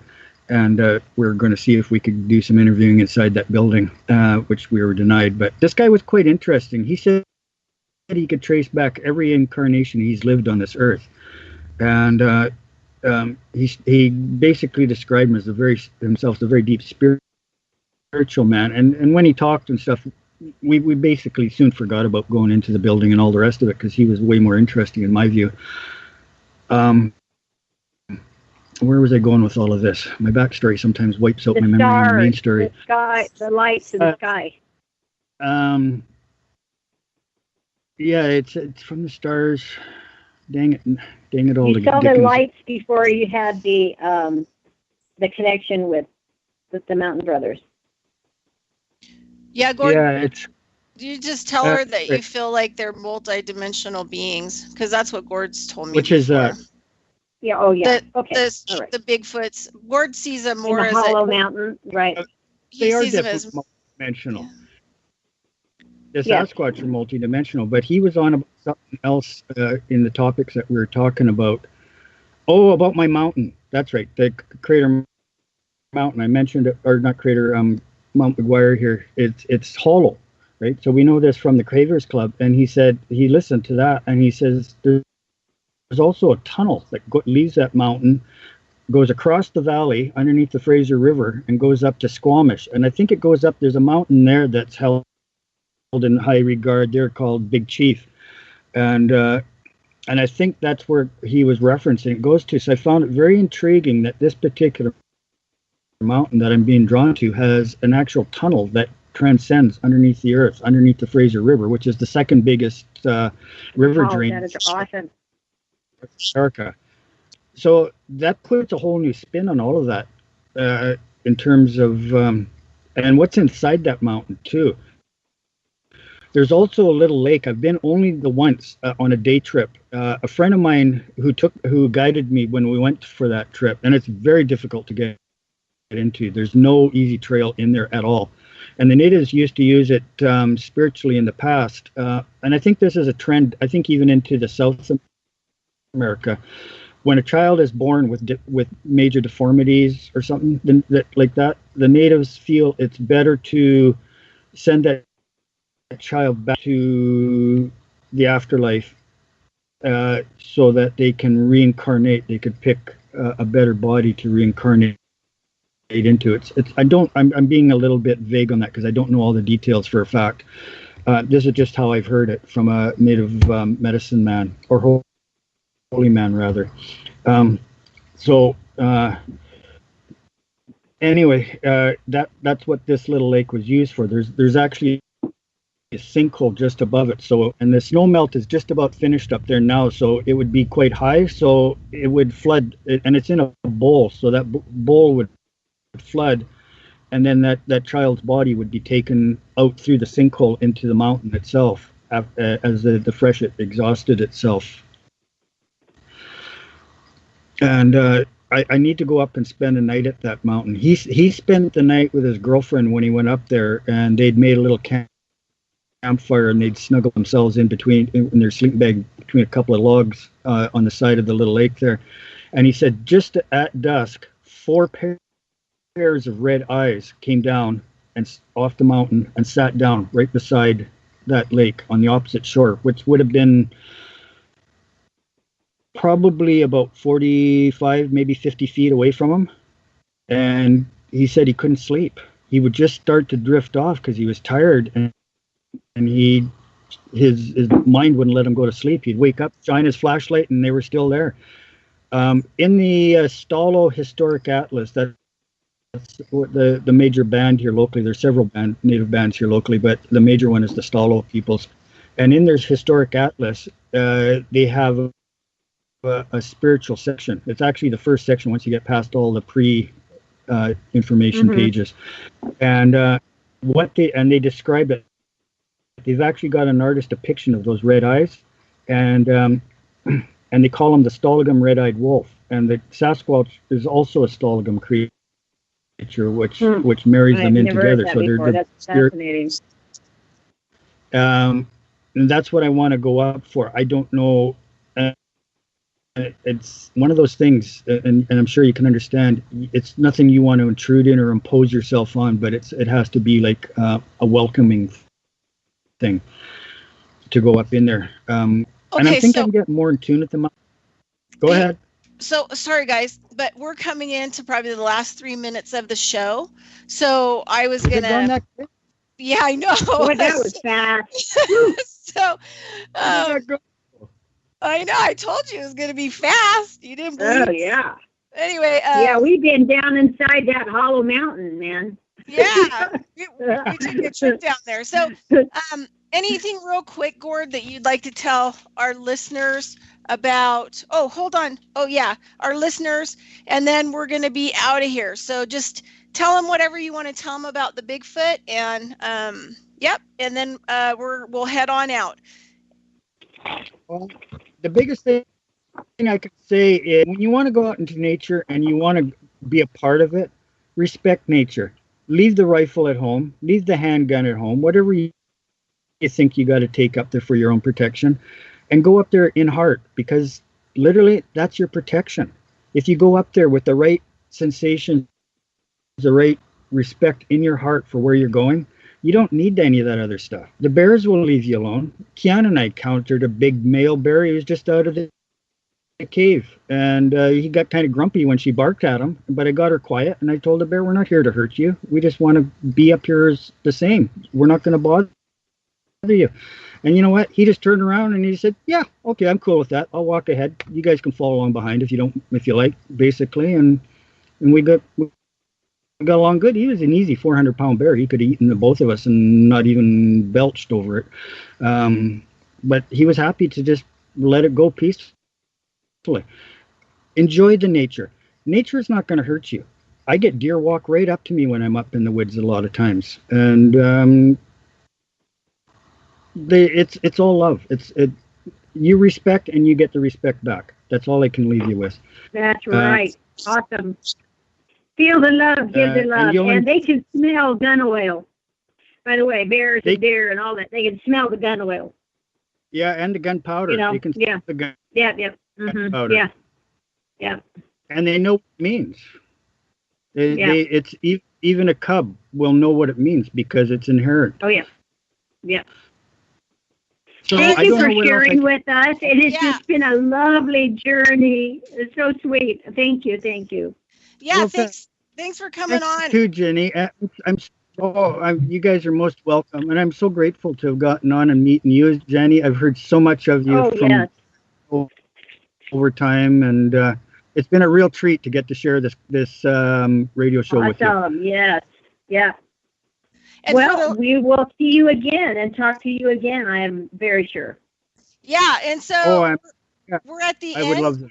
And I just want to thank all of our listeners for Carrying Stones and Digging Holes radio show. And these are my two closest friends. And so now you get to see what my life is like with them in my life. It's an amazing Never a dull moment. Thank you. Goodbye. Bye-bye. Bye.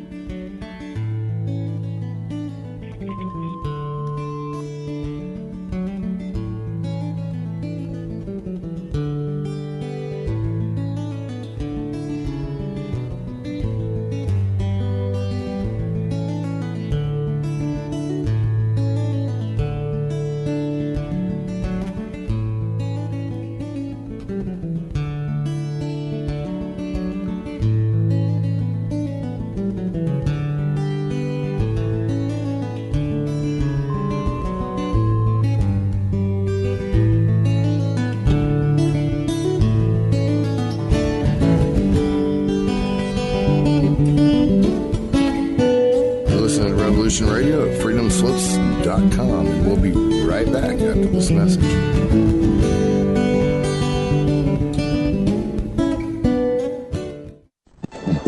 Will you fight?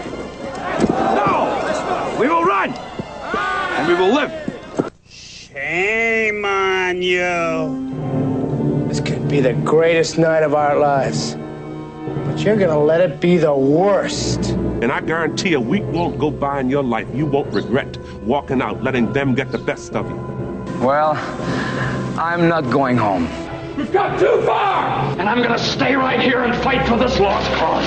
A day may come when the courage of men fails, but it is not this day. The line must be drawn here. This far, no farther. I'm not saying it's gonna be easy. You're gonna work harder than you ever worked before. But that's fine, we'll just get tougher with it. If a person grits his teeth and shows real determination, failure is not an option. That's how winning is done. Believe me when I say we can break this army here. And win just one for the Gipper. But I say to you, what every warrior has known since the beginning of time, you've got to get mad. I mean plumb mad dog mean.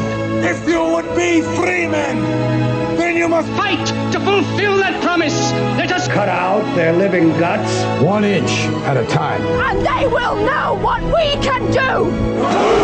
Let no man forget how menacing we are. We are lions. You're like a big bear, man. This is your time. Seize the day. Never surrender. Victory or death. That's the Chicago way. Who's with me? Clap! Clap! Don't let him die! Clap! All right, let's fly! And gentlemen in England now abed shall know my name is the Lord. But I tell our enemies that they may take our lives, but they'll never take our Independence Day.